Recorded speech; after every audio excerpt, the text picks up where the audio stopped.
Good evening, everyone. Kyle with Andrew Hilton here, and welcome you to join us for tasting number 1 of our second season of our Andrew Hilton beer tastings. Joining me tonight on this beautiful Wednesday night is Natasha Paiskar? I got it close. It was the one thing I forgot to ask was pronunciation on your last name. Unlike Paiskar. Aaron, Paiskar? Perfect. Don't even dare? Okay, I won't even get into that. Natasha is a brewer at Establishment Brewing, as well as the president of the Canadian chapter for the Pink Boots Society. Natasha also was the driving force behind what is going to be our first beer tonight, which is the Establishment Avant Gardner, which is a Belgian table beer with smoked malt and rose hips. So we have so much to get to tonight. We're going to talk about the Pink Boots Society. We're going to talk about yourself. We're going to talk about this beer in particular. So let's start there because it's the beer in our glass. Tell us a little bit about the inspiration behind Avant Gardner, because this beer owns. Thank you so much for that wonderful introduction. I'm really excited to talk about this beer. This beer was definitely my brainchild and something that I had wanted to experiment with for a while, and I'm glad that the folks at Establishment let me take the reins on this one. So essentially what we did is I really like low ABV alcohol beers, and there's a joke that brewers love smoked beers. So I set out to combine the two, which was pretty ambitious, but essentially what we did is we took a grain mill of mostly Pilsner malt. We actually used Origin malting. Their Pilsner base malt. We used about 15% oak smoked wheat malt and a little bit of extra oats and wheat in there to keep the body nice and full while still being only a 3.9% beer. So the aroma has some of the Belgian esters on it, mostly bubblegum-like.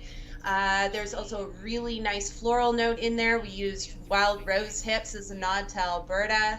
And then just a hint of campfire smoke. If you haven't had smoked beers before, the smoke may come off a little bit stronger, but it was meant to be really subtle and nuanced in this beer. And then same for the flavor as you go through and have a sip. It's a nice grainy sweet malt profile, beautiful, again, sweetness from that rose petal. A little bit of cracked pepper, that's the Belgian yeast phenols showing up. And then just a hint of campfire smoke on the finish. It's meant to finish really nice and crisp and dry, make you want to have another sip.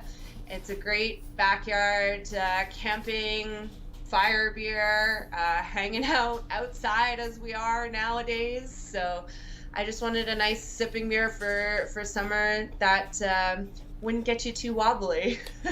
Well, you know, it's kind of funny that smoked beer as kind of a everyday outside camping, hiking, campfire sort of beer. I wouldn't normally think of smoked beer like that, but I think the only two that have had like a light smoke component, I'm not going to count Unibrew Raffman because I don't really like it. But the only beers I've really had that had a smoke component that actually I thought were sessionable and enjoyable, and it was something I'd want another one. Like, I like Ex-Schlenkerla. I really respect what they did.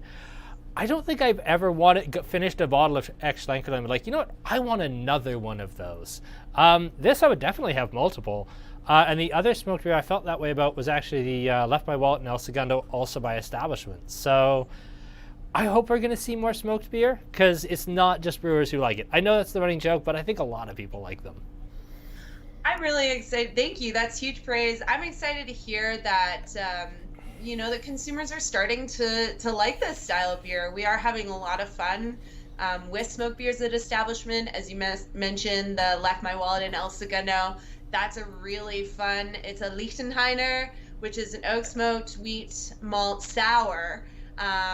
So we added pineapple to it as well. So it's kind of got this really fun, like, smoked pineapple thing going on. And it's a really exciting beer, so.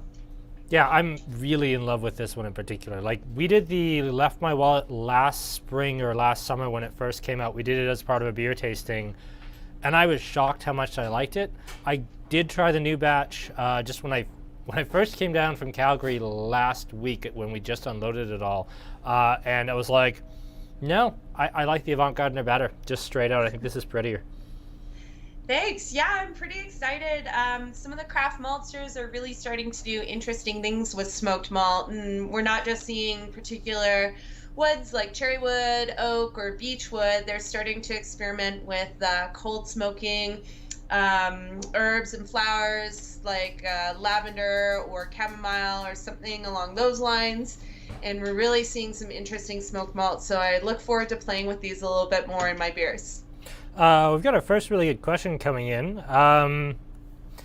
So Eric asks, how do you evaluate a recipe without making it, and how do you come up with crafting a recipe? Kind of, is it a clean sheet process, or do you start with like the BJCP kind of specs and work your way back, or is it a bit of both?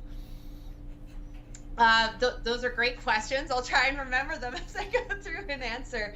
I'll start first with the recipe. Essentially, I mean, my recipe formulation starts with the finished beer. So what does it taste like? What's the flavor and the aroma?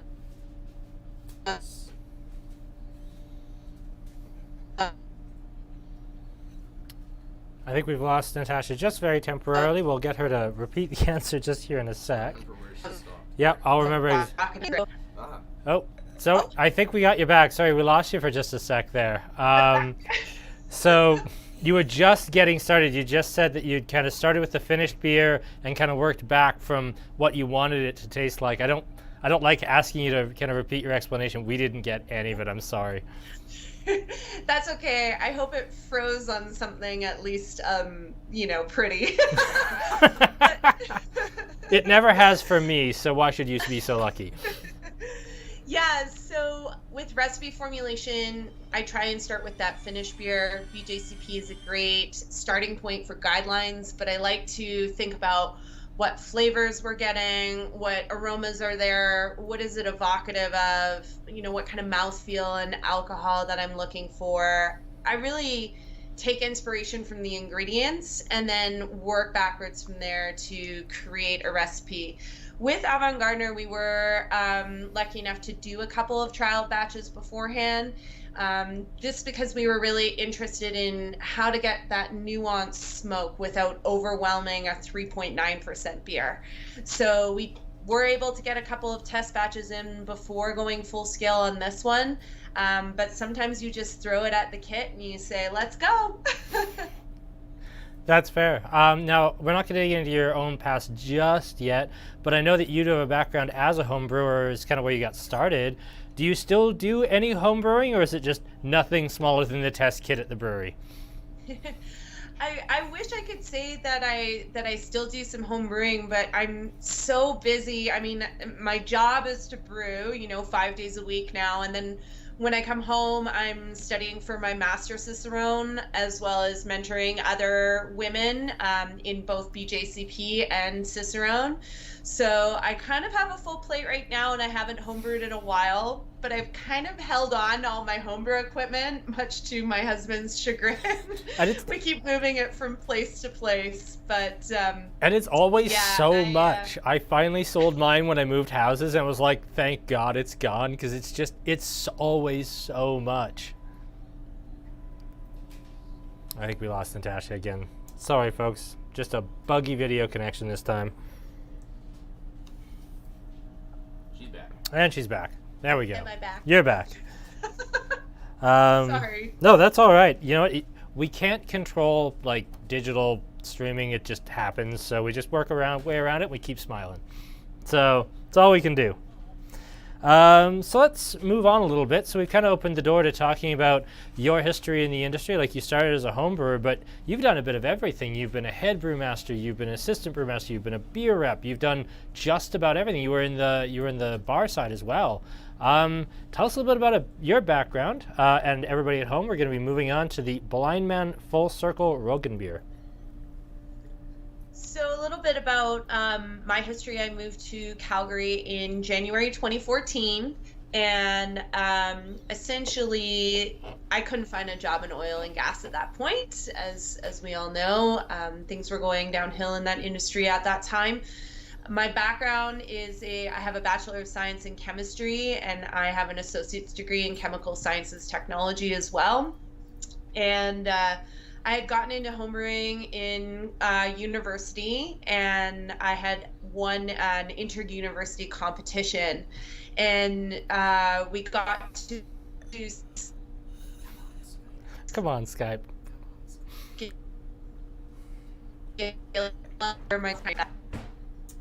Am I cutting out a bit again? You were just a little bit. Yeah, Skype's not our friend tonight.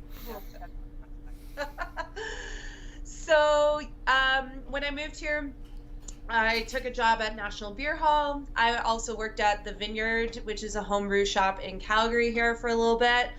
I worked my way up at National and became their brand manager and beer buyer, and I did all of their events and beer education for their staff for about 3 years, and dabbled in repping along the way as well, which I found I was a terrible salesperson because I love talking about beer, but I could not close a sale to save my life. And repping sucks. Like it always seems like not that much work, but I would never do it. I couldn't imagine. It's a grind, and this is at a time when the Alberta import scene was very strong. I still think it is quite strong, but also the local craft beer scene was starting to grow massively. So I think when I was in it, it was a good time to be in it, and then when I got out of it, that was probably a good time for me to move on to something else.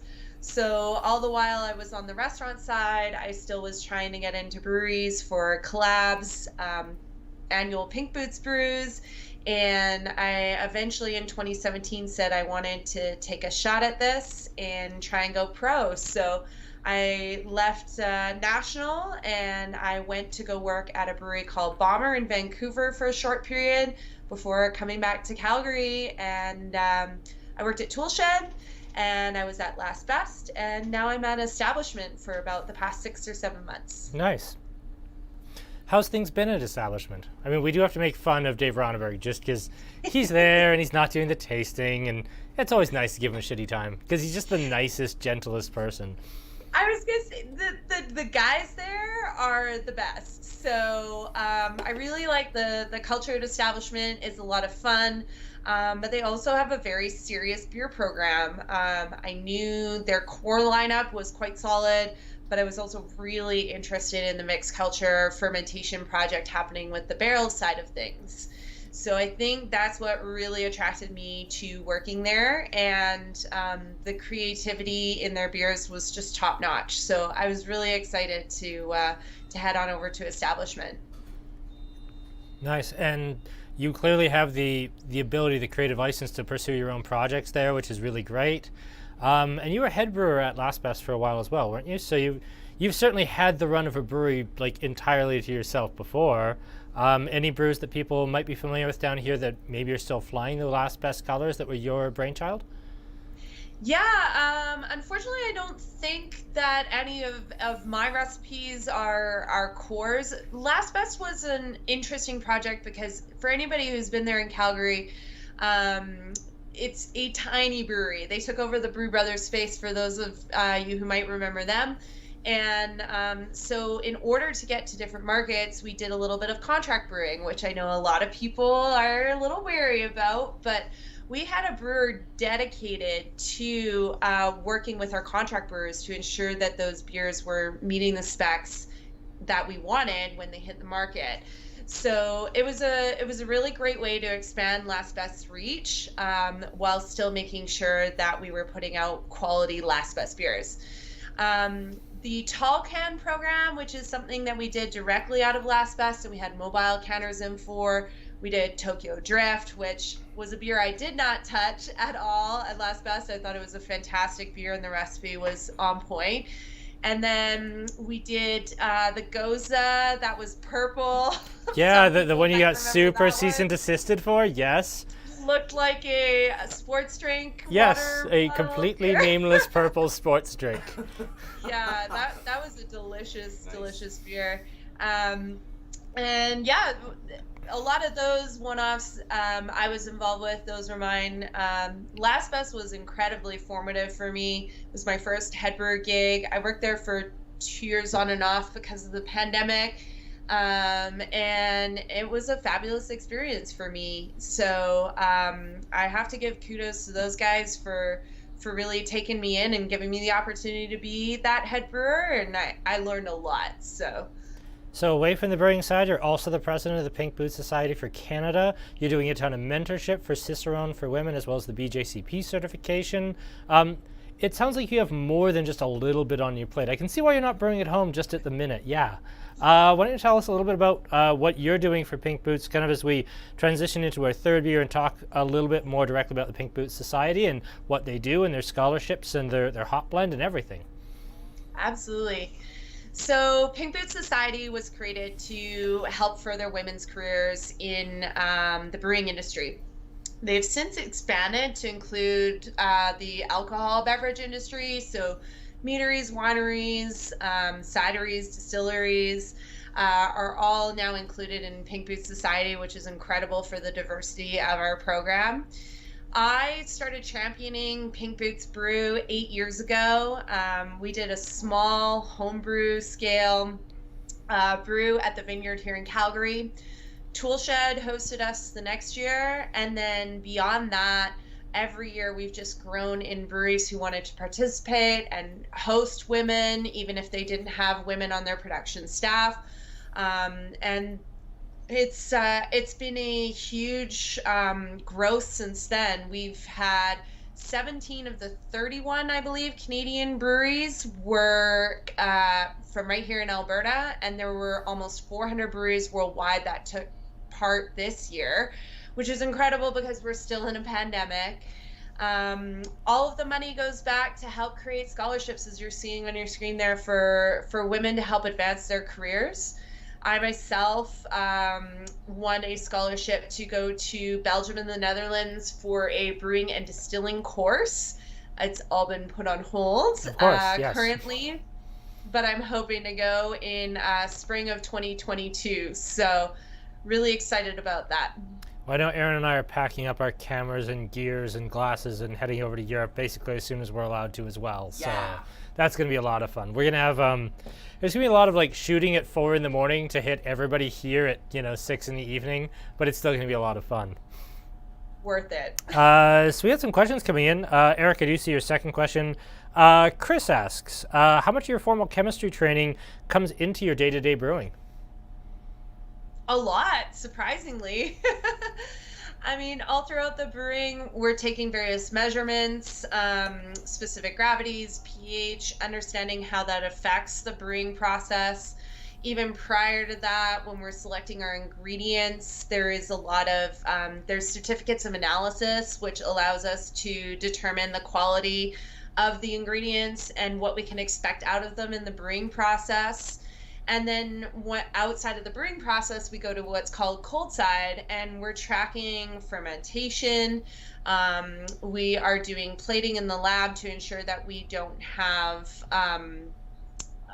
like an organism that shouldn't be in that particular fermentation, and that our process is really clean. It's especially important when we do mixed culture and clean beers.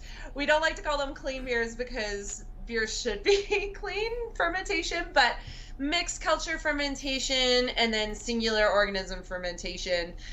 We want to make sure there's no overlap when we're under the same roof, so that we have the product that we're expecting at the end of it. So this year we're actually working with somebody at the University of Calgary. We've submitted a proposal and we're starting to look at everybody's mixed culture is a little bit different, and it starts to take on a life of its own.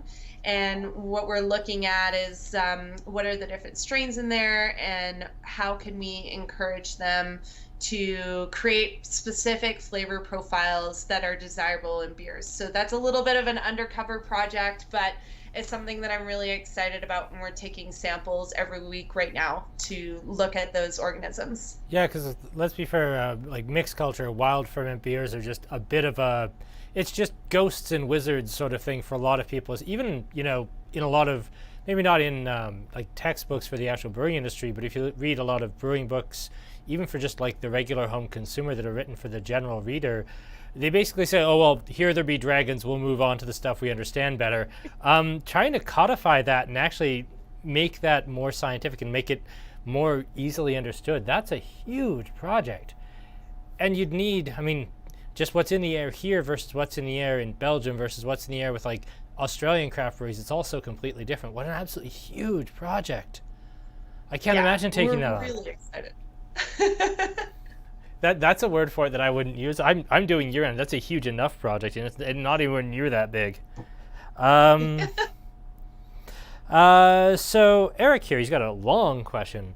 I know we hear more about Alberta breweries in general, but it feels like he's hearing way more about women brewers in Alberta versus the rest of the country. We did kind of cover this. How is the situation improving across the country? This might be because of Bobby Cullum, but still. Yeah, shout out Bobby. Yeah, Eric always has the best questions. No, that's a great question. And it's something that I love to talk about because while more and more women seem to be coming to the forefront, whether it be social media or getting in front of the camera in a situation like this, the hard reality of it is that women still only make up about 7% of production roles. And it goes even less when you're talking about head brewer or brewmaster roles. So although we seem to be getting like more airtime, there's still a long ways for us to go in terms of equity in the industry. But yeah, Bobby is fantastic. Her and I made a connection, when I was working at Last Best. And she's since worked her way into the industry, and I'm so proud to see her at Troubled Monk. And yeah, it's pretty cool to see more and more women interested. And it's not just in the production roles, sales, marketing, finance, manager level roles. We're starting to break down the equity there and really make craft beer the diverse place that it wants to be. That's a perfect segue to our next bit, because I wanted to talk about Pink Boots Society as a whole. And I now feel really, really bad because you're not going to have any of the Mrs. Dingwalls because it's so good. It's ridiculously good. So I know you don't have this one in front of you, so I'll introduce this one. Actually, we should talk a little bit about the Full Circle because we both had it in our glasses. Let's talk a little bit about it. We did do this on the channel earlier. It is a Roggenbier, or rye beer. I really like this. Like you get all the kind of clovey, spicy esters that you get from like a Hefeweizen, and then you blend in that kind of dill, cinnamon, oily cereal character, almost bran character out of the rye. I'm really grooving on it. What do you get out of the Full Circle Roggenbier? Sorry, I cracked the can. I was just grooving on my beer there. No, that's fair. I have to share all my cans with bloody Aaron, so and that guy. Sharing. That's the trick. Give me one moment here. Oh yeah. Oh, that's a great beer. So I've been saving this one because I only managed to get my hands on one can. But I'm really excited about it. Yeah, Roggenbier is like a Weiss beer, but instead of wheat, they're substituting rye. And like you said, rye has a really interesting, a lot of people call it spicy, earthy. I loved how you were saying like oily, dill-like. Like that's definitely the character that rye gives to this beer. And then because it's very similar to a Weiss beer, you have those great yeast characters. So you have the esters and the phenols. So the esters, you're getting kind of like a banana. It's almost like a walnut banana bread to me. And then the clove-like character from the phenols of the yeast. It has a nice full body for a 4.5% beer. That's like, I'm super impressed. This is definitely a lot of flavor packed into a 4.5% beer. I would not have picked out walnut. I would have picked out banana, clove, everything else, but walnut I didn't pick up till you said it, but it's absolutely right there on top, isn't it? It's interesting because of course that's like suggestive aroma pickup. So as soon as I say it, you start to really start to pick it up. a great way that I love to evaluate beers is what's called the retronasal technique. So essentially, when we take a sip of beer and we swallow, we tend to exhale through our mouth. So try taking a sip of beer, swallowing, close your mouth, and exhale through your nose.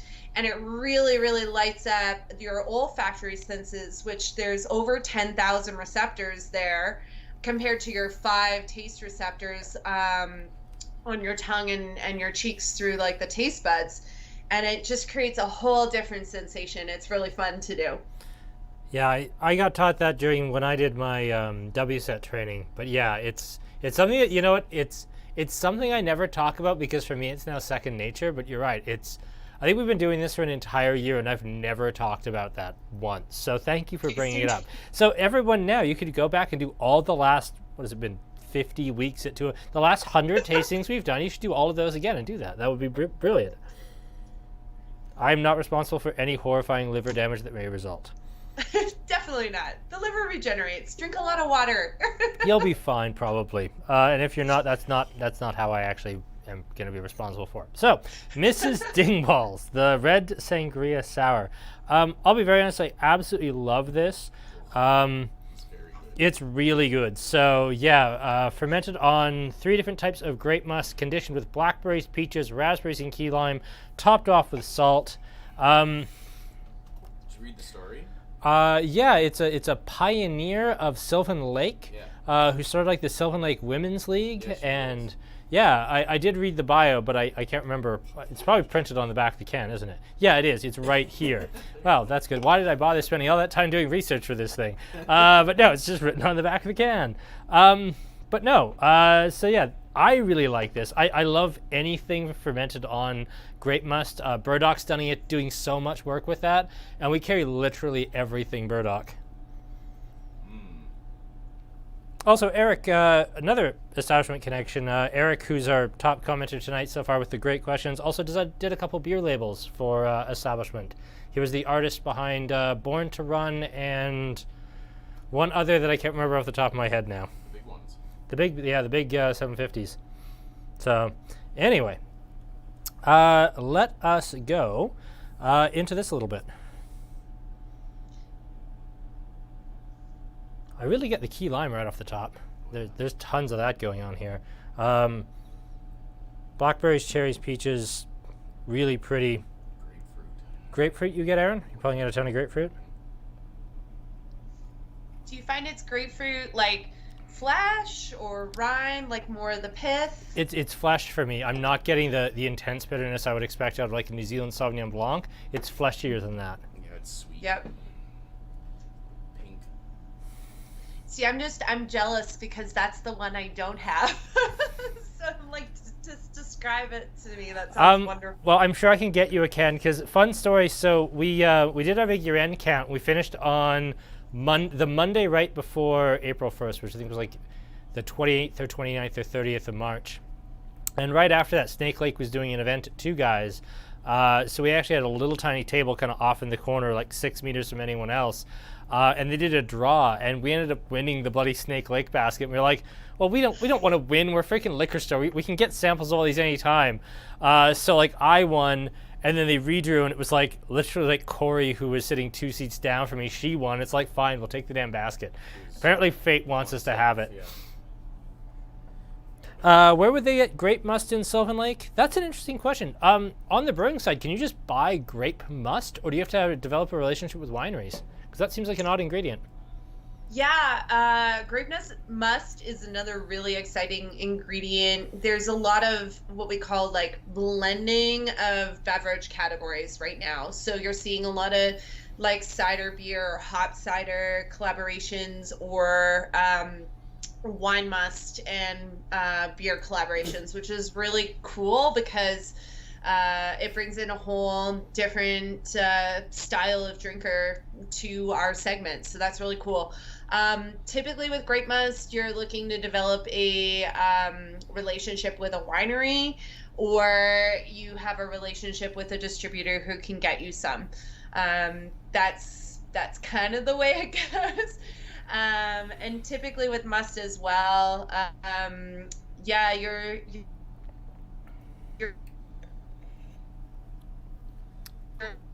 freeze frame wasn't as flattering. No, we've had better freeze frames for Natasha. That is true, but we're gonna get by.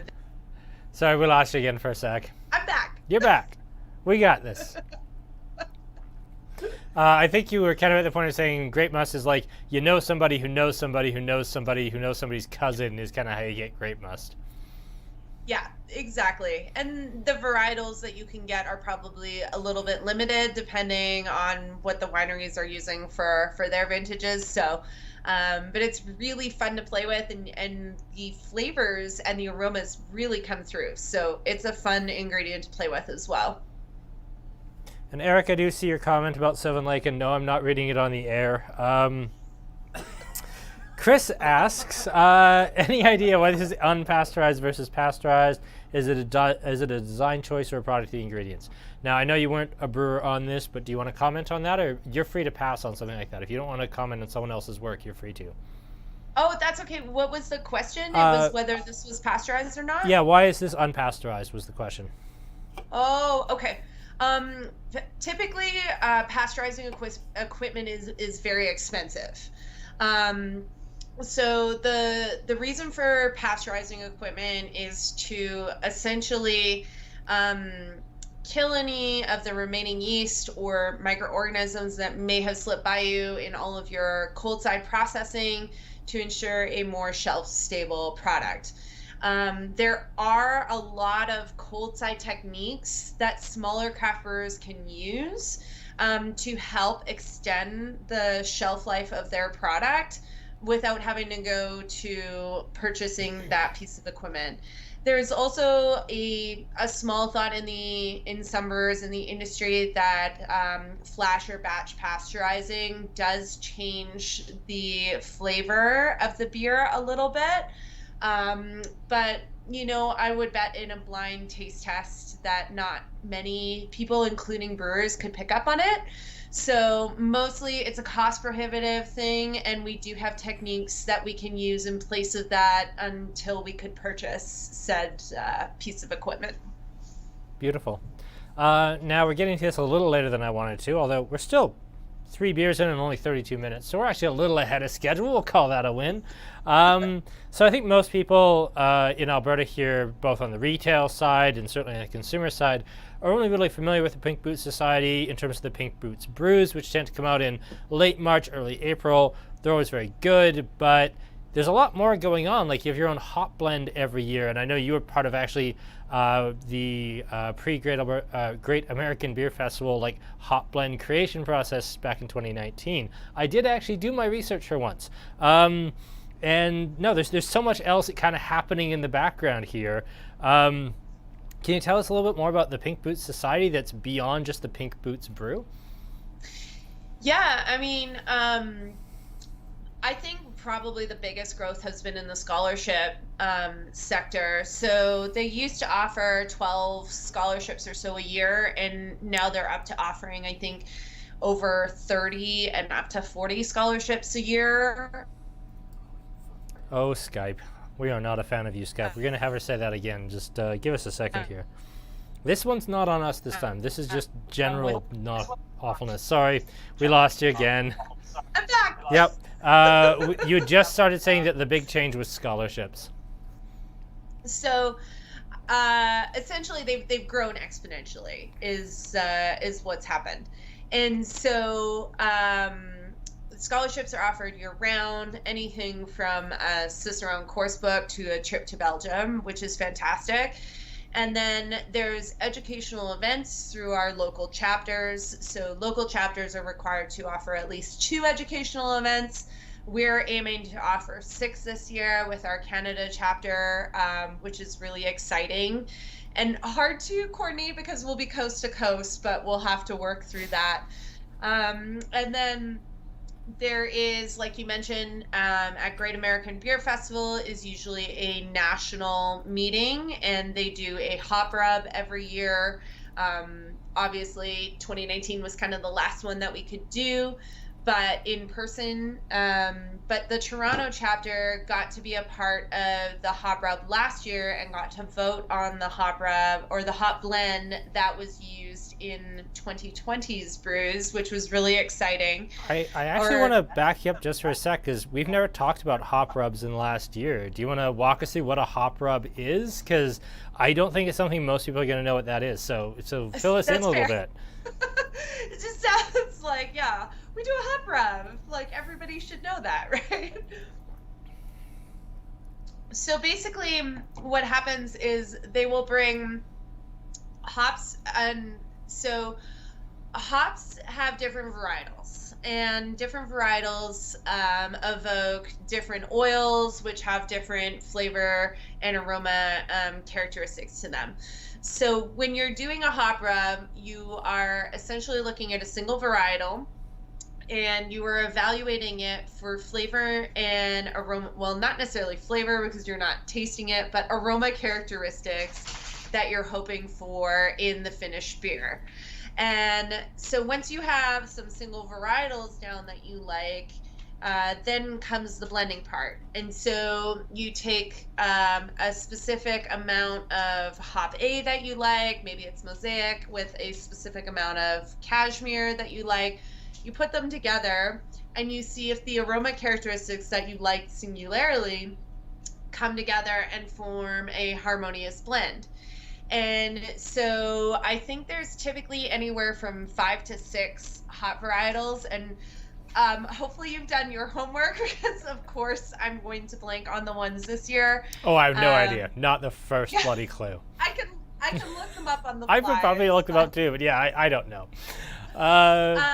I know there's Laurel. I know, I'm pretty sure there's Sabro, and I could look up the other ones as well. But this year's blend, I mean, the flavors that we were looking at, I got a lot of, there was a little bit of pine resin dankness. There was some lemon verbena, like zest, I would say. And then a light background note of melon, like a underripe honeydew, and then a little bit of lychee, which was really interesting. So previous blends have been very tropical fruit forward, and this blend brought in back a little bit of like the dank and citrus notes that we are sometimes seeing with like West Coast varietals. This is the swing back to West Coast. I thought that was really interesting. I love it. I love that even in 2019, like the pendulum was already swinging back to West Coast, because this is a very pro West Coast IPA stream. That's just our brand. So no. Now obviously with 2 sours and a Roggenbier and the Belgian table beer, even if they are using the Pink Boots hop blend, it's not like showcased right up front.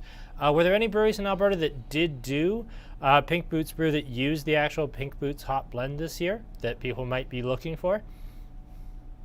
Now, again, with the understanding that they've been a really hot ticket this year, and we managed to put 4 together, and just barely, even with reusing the full circle. So these are very, very quick to sell out. Assuming that they are able to find them, were there any breweries that did use the actual hop blend this year?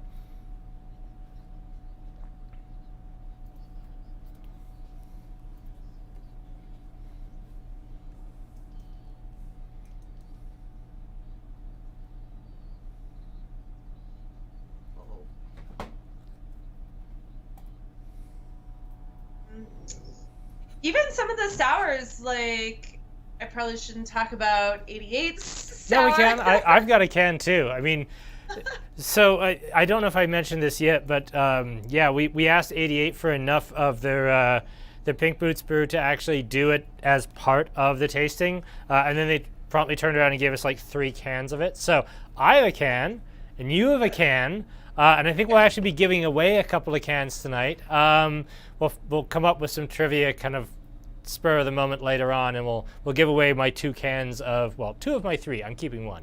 We'll give away 2 of my 3 cans of the 88 Pink Boots if we can actually come up with trivia questions, because I'm going to be completely blanking on that. We'll do what we can. We'll find a way to put a contest together. You know what? We'll do what we always do. If we can't think of anything useful, we'll just make Aaron do it, which is always the way we do these things. But yes, we do have 2 cans of the 88, although we would have liked to have it on the table. I think probably the coolest thing about the hop blend is that yes, a lot of breweries purchase it for the Pink Boots brew, but it can be purchased year round within that harvest year until it sells out. And so commercial brewers can then use it for brews subsequently throughout the year. And I believe it's $3 a pound, goes back to the Pink Boots Society directly just from purchasing that particular hop blend. And then they have started making the hop blend available for homebrewers as well, which is really exciting. So I think you can get it through your local homebrew store or perhaps some of the larger distributors who also cater to homebrewers like Brew Culture and stuff like that. Beautiful. We're going to break for just a sec. I do apologize that Natasha was apparently muted for a sec. Not sure exactly what happened. We don't think it was on our end. We think it was Skype's again.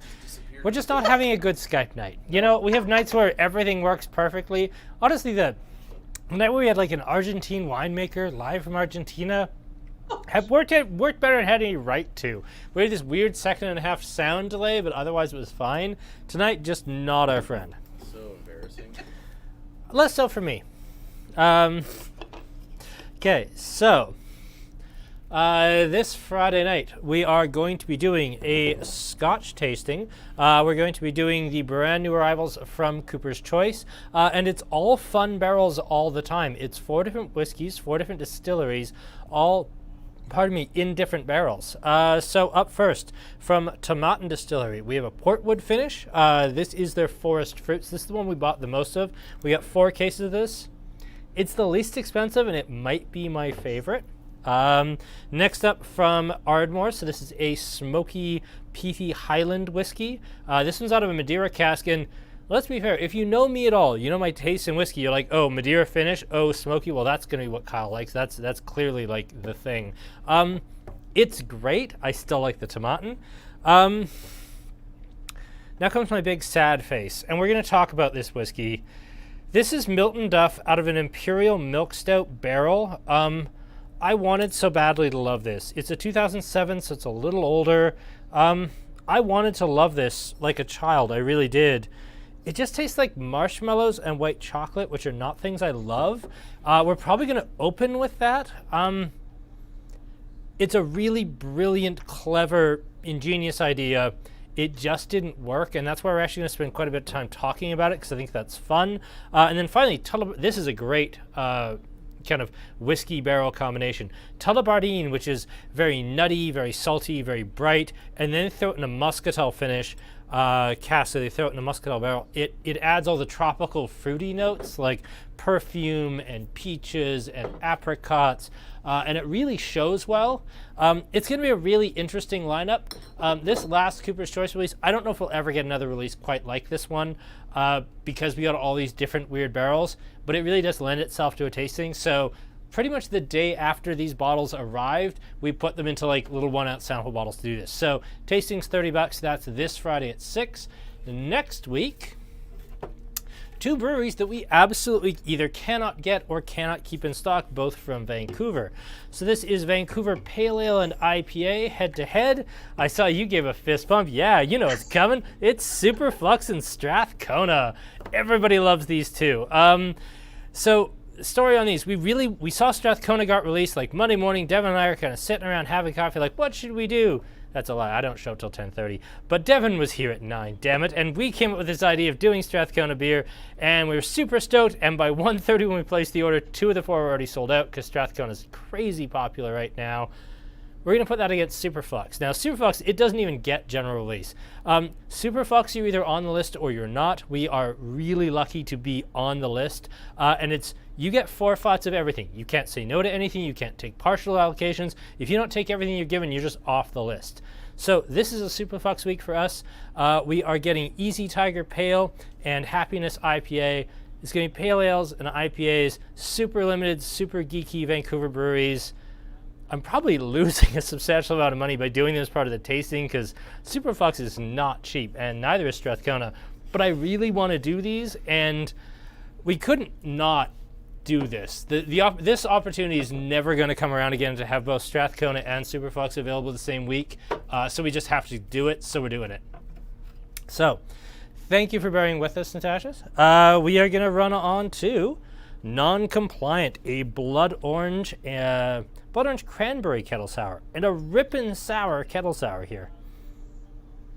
Yeah, this one's fantastic. And I apologize, I was probably muted because my dog decided it was dinner time in the middle of our cast. So. Oh man, do we have dog cam? Because we always have to have the dog on the camera. Yeah, that's just a rule.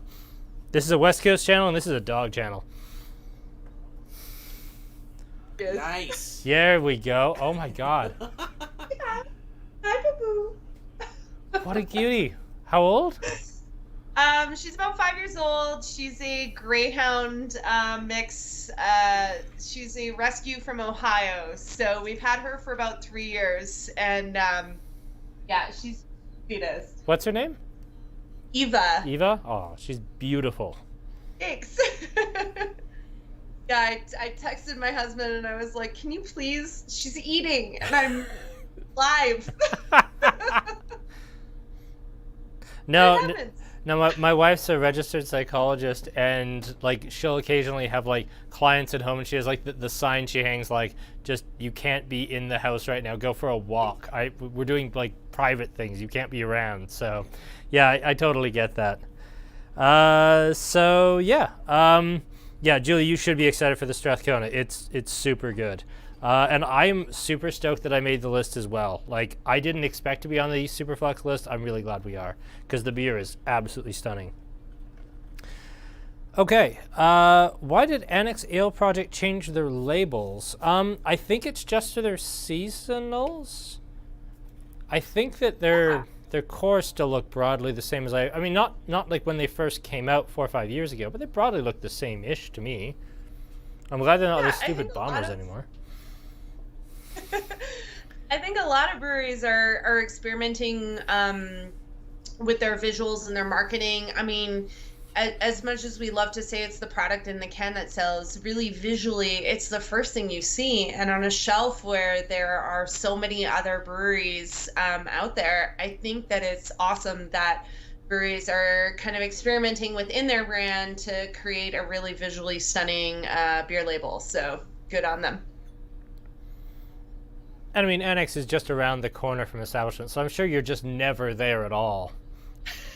We can literally throw a ball over to them. Yeah. Oh, you can underhand a ball. Yeah. Yeah, it's awesome. It's always my last stop, just because you're usually canning when I show up at establishment, so I can't get there any earlier. But otherwise, yeah, no, it's usually pretty good. And yeah, well done, Annex. Deirdre nails that. Yeah, this is absolutely fantastic. I love this. Yeah, I am a big fan of this beer. If any of you follow me personally on Instagram, I posted about this a couple posts ago. I think the beer has. Oh, and we've lost her again for a moment. She'll be back. Happily, we have beer to drink while we wait. That's nice. Yeah. But This is good. You're digging on this, Aaron? Yep. Nice. So And she's back. it's like just when I get on a roll. It is. It always is for me too. No, we get completely screwed by it. It sucks. Well, you know, the great thing is when the vaccine's out, we're gonna start doing these, like going up to Calgary and doing like interviews and stuff live, and like walking around the breweries and doing that, and kind of interspersing these. Because I will say, this is something that Aaron and I talked about a little bit. I don't know if it was after the wine tasting or was after the beer tasting last week. I think it was actually after the beer tasting, because we'd had quite enough to drink after doing 6 beers last week. We are going to keep these going post-pandemic, maybe not weekly, maybe every other week, but we're going to start splashing in, going to Calgary and shooting, interviews with guests and doing them, a little bit of like pre-recorded tape content, and then also where we can having that person live as well. So we're definitely going to have that, as well as I've been saying it since the pandemic started. Yes, we're going to have a big, giant, boozy bus trip hosted by me and Aaron up to Establishment and Annex and Cabin and 88. And I don't think we're going quite to Sylvan Lake. That sounds awful. I also don't think I'd survive that. Yeah, they don't have water water slides. No, they don't have water slides anymore. It's just the worst. That's why nobody goes to Medicine Hat anymore. There's no water slides.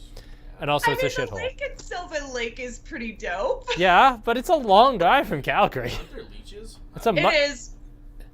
We did a bit of a camper trip last summer, and we did the highway between Banff and Jasper, and then Jasper to Grand Prairie, and then Grand Prairie over to Sylvan, and yeah, it was a trip. Yeah, no interest. No, Alberta stops at Calgary for me, and most people south of Calgary. No, Calgary's it's the far north. And now I'm gonna get so many questions because that was so rude. You're gonna get. I'm gonna get some there. comments, and I welcome it. Just bring it on.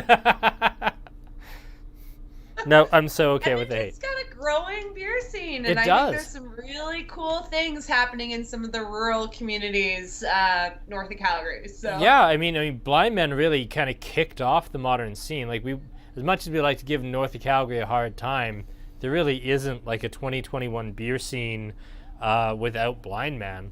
And then in Edmonton, we've got SYC and Situation and who's the ones with the labels I hate? Sea Change. Sea change, yeah. So, no, I mean, Edmonton's growing day by day. So I think this time it happened to me. I think I got cut out this time. So good. Glad it happened to someone else too. There we go. But you can see a cute dog. We can see a cute. Oh my god. Yes. Yeah, all the dog video. Really, we can just Yeehaw! change this to Dog just. con. Dog con. Oh, man. Yeah, she's a cutie. Hi. Awesome. Well, we'll give people another kind of minute here because I'm on a 15-second delay for comments to get their questions in. Because, I mean, hey, we have you tonight. Like, this is probably the best guest we've had in like 3 months. Apologies to all of our guests of the last 3 months. But really, I mean, you're a great guest. I hope there's more questions that didn't come in. But yeah, thank you so much for joining us so we don't get questions. This was so much fun. That was an hour that just flew by. Yeah, it flew by, and honestly, the questions that they come in were awesome, and it's been really fun talking about the different beers and Pink Boots, and yeah, thank you so much for having me. Yeah, you're very welcome. Thank you for joining us, and thank you to Aaron who actually set up the guest spot because I've been so distracted with year end. I'll be very honest. I haven't been working very hard on the tastings themselves. We put a bunch of effort in, and by we I mean Aaron, on our 1-year anniversary show. But honestly, I've had so much to do, like accounting wise, that I haven't been able to give the tastings the attention that they've deserved. So we weren't going to have anyone tonight. And then Aaron booked you, and I was so grateful because this has been fantastic. Thank you again so much for joining us. Yeah, that's right. You're welcome. You're welcome. Yeah, I popped out a rib earlier this week, so I've been on some light duty. So when the email came in, I was actually able to give it some attention. So I'm glad I was able to hop on tonight. Awesome. Thank you so much for joining us. Have a wonderful rest of your night, and we will talk to you later. Cheers. Good night. Well, that was absolutely fantastic, everyone. And there's Eric's. There's all the questions. Just as we listen, Tasha. Oh, that bloody tape delay is going to be the death of me, Aaron. It's going to be the absolute death of me. Like, to the second. Well, you know. Well, we do what we can. We'll have her on again. We will definitely have Natasha on again. That's not even a question. That was fantastic. Yeah. All right, so apologies for those of you who got questions in apparently right as the tape delay screwed me. We will have Cooper's Choice on Friday. We will have Strathcona versus Superflux this time next week. And for Andrew Hilton Wine and Spirits, I'm Kyle. This was a lot of fun. Thank you all so much for joining us. Good night.